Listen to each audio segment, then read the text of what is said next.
deixar o pessoal se acomodar um pouco aqui. Bom, gente, boa noite a todas e todos. Ai, que bom.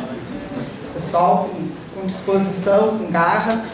Eu queria, em primeiro lugar, cumprimentar esta plateia maravilhosa aqui, que está lotando esse auditório da enfermagem, dizer que é um prazer estar aqui de volta na universidade, né, já que passei longos anos, mais de 40 anos da minha vida, né, desde estudante, depois como docente aqui na Universidade Federal.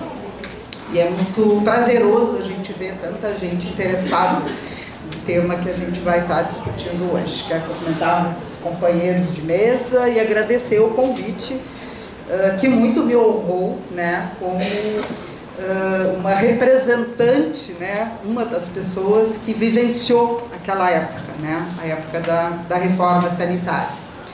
Bom, em relação à reforma sanitária, propriamente dita, eu digo que eu entrei, né, na luta da reforma sanitária no momento que eu entrei aqui na universidade como aluna, que foi justamente em 1972. Eu fui da turma que teve o primeiro vestibular unificado, pós-reforma MEC-USAID, para os novos, para os... né, talvez não conheçam, não saibam, mas foi a reforma que fez com que o ensino, né, durante um bom período, fosse um ensino subserviente ao mercado e não subserviente ao povo, né, como deve de ser. Então eu fui fruto, né, eu e todos os estudantes, né, da URGS naquele momento, fruto desta reforma. Então iniciei o meu processo de formação, né, como farmacêutica, no caso, né, que eu escolhi o curso de farmácia, já lutando, né, contra esta formação tecnicista, essa formação voltada para o mercado e não uma formação que efetivamente formasse um profissional de saúde como nós, enfim, né, viemos lutando esses anos todos. Então eu digo que eu iniciei a minha luta da reforma sanitária justamente naquele momento, né? Não ainda especificamente na saúde, mas no ensino que forma o profissional de saúde e, sem dúvida, esta também é uma luta da reforma sanitária, a questão da formação. E ao longo, né, da minha formação aqui enquanto estudante, obviamente, eu fui encontrando as outras pessoas, que como eu e como os meus colegas, iniciamos esse processo de contestação aos modelos, tanto o modelo de ensino, quanto o modelo de saúde, né, que nós vivíamos naquele momento. Né, lembrando que no início da década de 70 nós estávamos ainda numa forte ditadura militar, né, após o golpe de 64, estávamos no auge, né, da repressão da ditadura militar. Então foram momentos bastante difíceis, né, da gente fazer este processo de discussão, né. Então o próprio fato da gente conseguir se encontrar, e só para, né, talvez lembrar vocês, nós não tínhamos internet, nós não tínhamos Facebook, nós não tínhamos Instagram, nós não tínhamos celular, nós não tínhamos WhatsApp, nós não tínhamos nenhum mecanismo a não ser, né, o que mais nos propiciava nos falarmos mais distantemente, o telefone fixo, que também não era muito fácil, e as cartas, né, as formas de comunicação pelo velho e tradicional correio. E era desta forma que a gente se conversava, era dessa forma que a gente recebia, né, os textos que um colega tinha ido num encontro, né, e aí, no decorrer do processo, já em 74, por exemplo, começaram a se realizar as CESACs, né, as Semanas de Estudo de Saúde Comunitária, que durante um bom período, todos os anos, tinha uma edição. Eu só consegui ir na de Floripa, que foi em 79, se não me engano, mas foi? Estava lá também? Mas acompanhava, né, aquele movimento todo e a forma que nós tínhamos de saber das coisas era isso. Os colegas iam nos eventos, nos encontros, nas reuniões, traziam material que era escrito, né, que era no papel, e a gente disputava aquilo, fazendo cópias e lendo e se apropriando e organizando, né, reuniões para nos aprofundarmos, para estudarmos o que estava acontecendo, e foi dessa forma, né, que a gente foi se inteirando e participando do processo todo da reforma sanitária, que durou, né, toda a década de 70, toda a década de 80, e que culminou realmente, é o ápice, né, desse processo, a 8ª Conferência Nacional de Saúde. Mas o que a gente discutiu na 8ª, muitos acham que parece assim que de repente, né, do nada, né, brota aquelas ideias, aqueles pensamentos, aquele conjunto de princípios. Na realidade, isso tudo foi uma construção ao longo desses anos todos, e mesmo antes, né, da ditadura, existia um Brasil que teve períodos, né, embora pequenos, né, nós tivemos outras ditaduras no início, né, do século passado, mas mesmo naqueles momentos algumas coisas aconteciam e alguma evolução acontecia. Eu tenho inclusive um fato marcante na minha vida, que no ano em que eu nasci foi promulgada uma lei. Era uma lei, não era a Constituição, era bem, né, tinha um ordenamento jurídico bem mais fraco que a Constituição, mas tinha uma lei na área de saúde que dizia que o Estado tinha, sim, obrigação de prover saúde. Então, na Constituição não é a primeira vez que aparece, né, num texto legal, a questão do dever do Estado. Claro que na Constituição é a primeira vez, mas numa norma, né, então só para vocês terem ideia, eu nasci em 1954, e lá já se tinha este conceito, já se tinha esse entendimento, e se conseguiu colocar, né, isso, vejam, em 54, né, talvez vocês lembrem, agora, nesse mês, nós, alguns, né, inclusive, sempre tem todos os anos a comemoração da morte do Getúlio Vargas, que ocorreu justamente em 1954, e foi, então, o ano em que ele se suicidou, deixou o governo.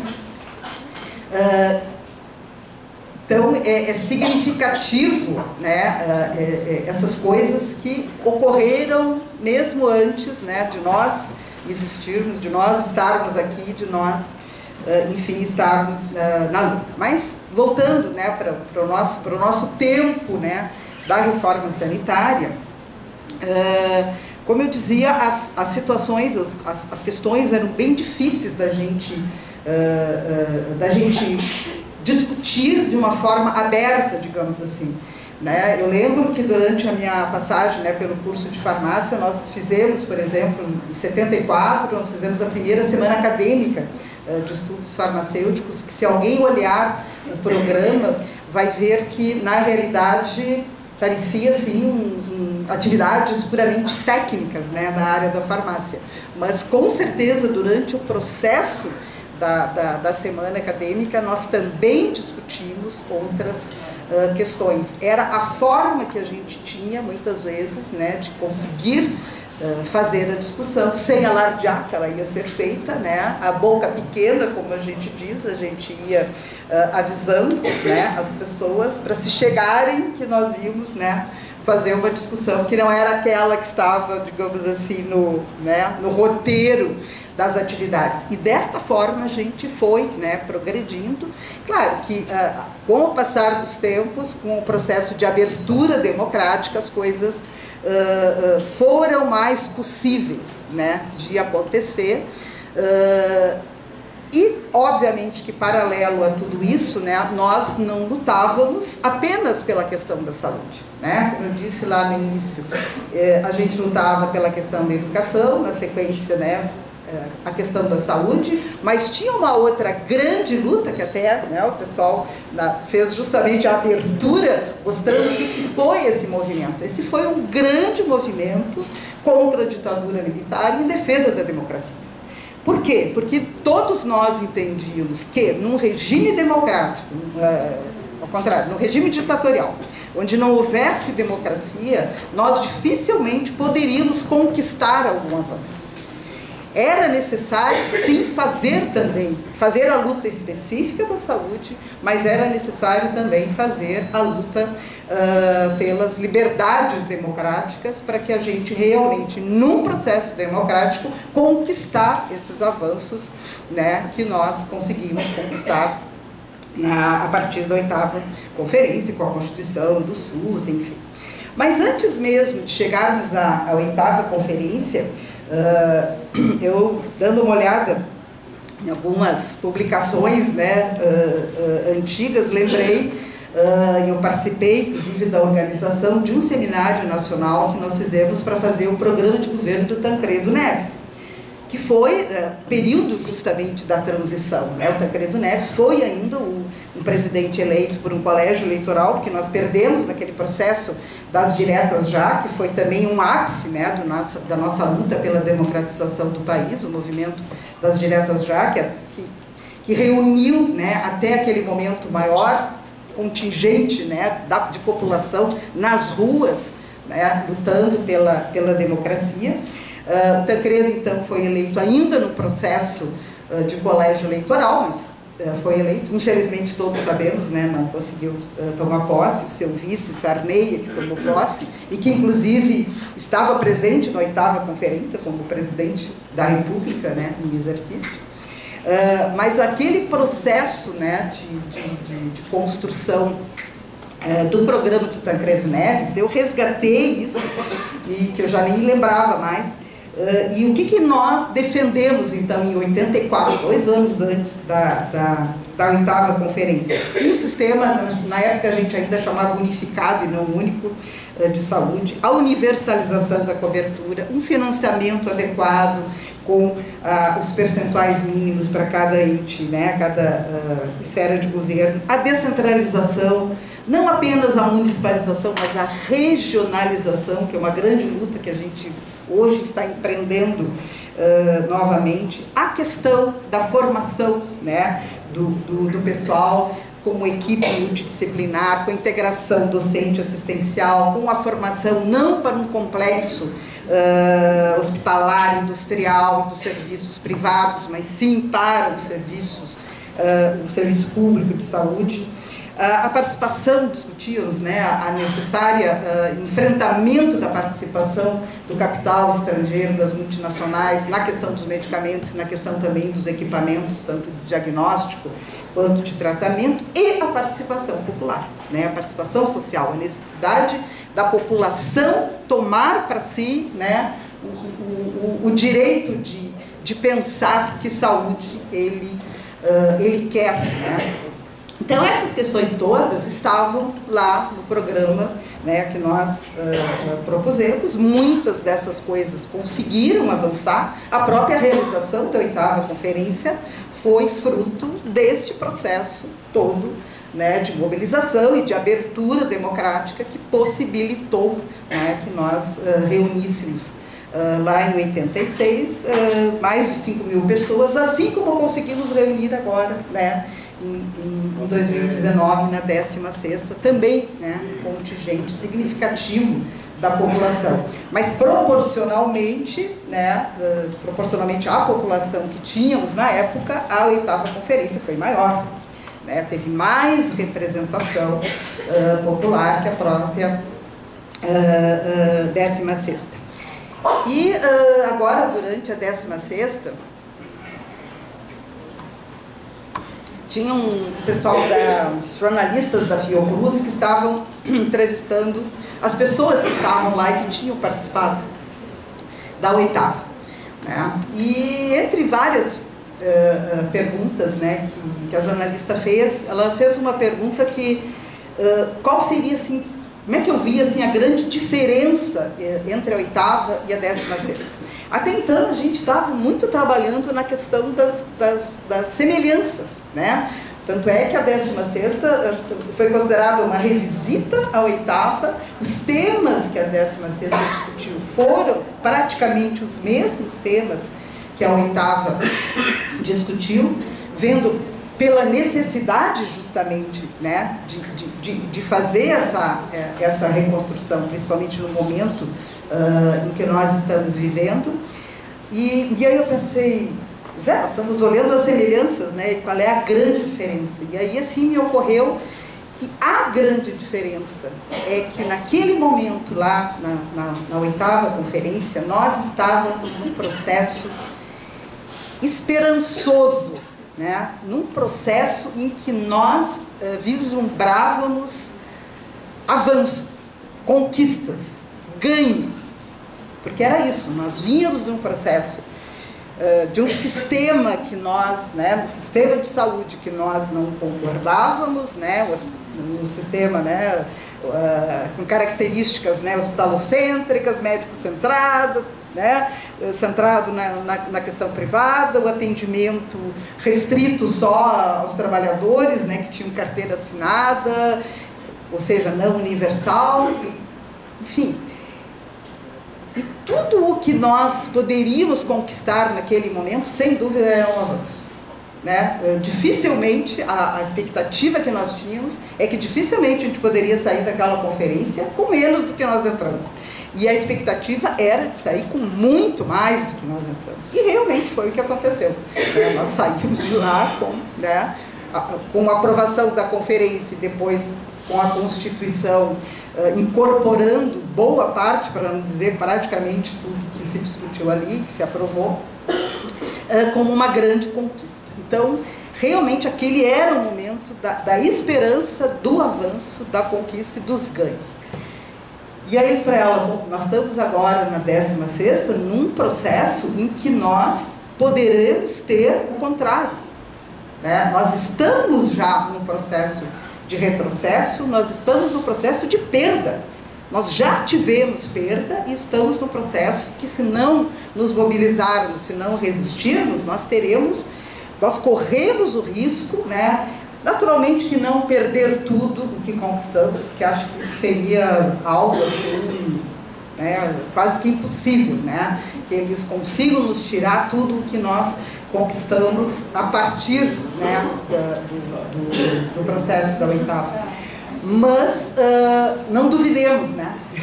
O que a gente viu nesses 8 primeiros meses de desgoverno, que está chegando, né? Amanhã vai ser o último dia, né, do 8º mês desse desgoverno, não se pode duvidar absolutamente de nada. Mas, sem dúvida, não temos, pelo menos, não a expectativa, né, de que cheguemos a um retrocesso, que cheguemos a perdas do tamanho, né, do que foi a conquista ao longo desses anos todos. E aí eu disse, né, então, que essa era a grande diferença, que nós estávamos nesse processo de sentimento, não de ganho, mas de sentimento de perda. Mas que, por outro lado, nós estávamos ali justamente para resistir, justamente para impedir que isso venha a acontecer, né? Então, e sem dúvida, né, quem participou, quem é que daqui estava lá na 16ª? Ai, poucos, meu Deus, poucos. E quem é que estava na oitava? Eu esqueci de fazer essa pergunta. Ai, só? Meu Deus! Só então, na oitava. Bom, então assim, ó, quem esteve lá pôde perceber que efetivamente, quem foi lá, pelo menos na sua maioria, né, a gente viu alguns movimentos, algumas manifestações em sentido contrário, inverso, enfim, mas quem estava lá estava para justamente mostrar que nós não vamos permitir, né, que o retrocesso, pelo menos, avance mais do que já avançou, que o retrocesso possa realmente nos tirar todo o ganho que a gente teve durante esse processo, né, toda a conquista, né, a partir da construção do Sistema Único de Saúde.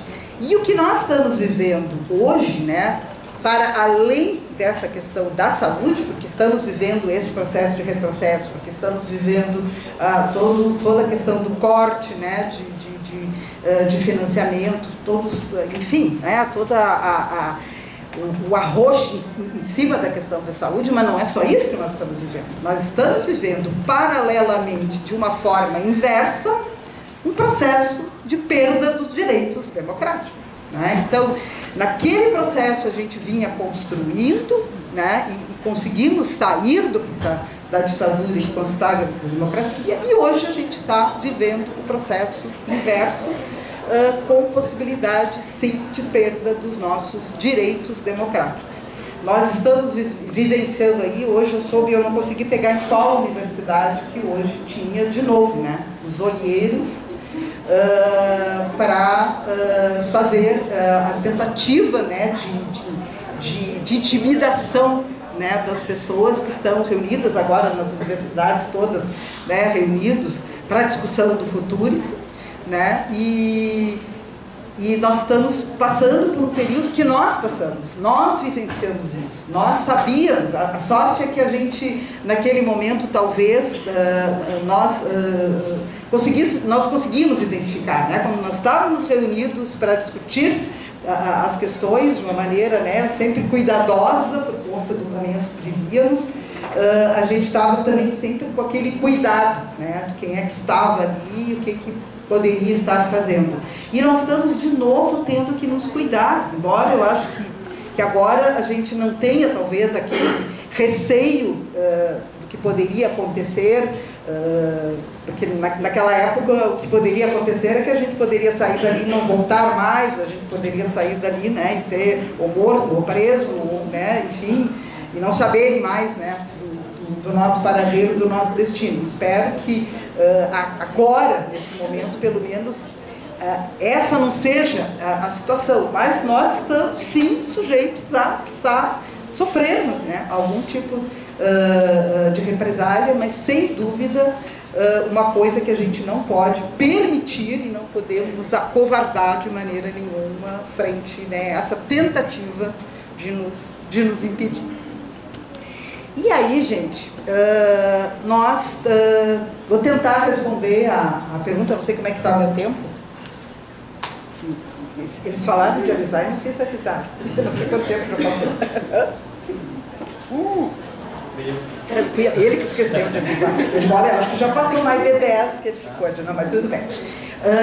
Tentar responder o questionamento do chamamento, né, desse painel, que é como é que anda, né, como é que anda a saúde da nossa democracia.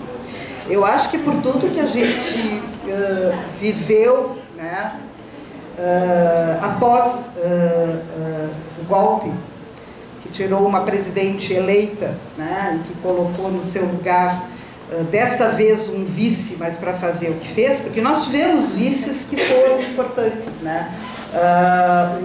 O Jango, quando foi vice, eu esqueci de comentar isso, o Jango, que era vice do Jânio, né, que renunciou, durante o governo do Jango se realizou a 3ª Conferência Nacional de Saúde, que, apesar de ser uma conferência burocrática e de gabinete, como a gente chamava, porque basicamente quem participou eram os técnicos, né, eram as pessoas que trabalhavam no setor saúde, eram os gestores, né, que participaram da conferência, mas ela apontou várias coisas que são as coisas que depois nós, mais tarde, viemos a defender durante o processo da reforma sanitária.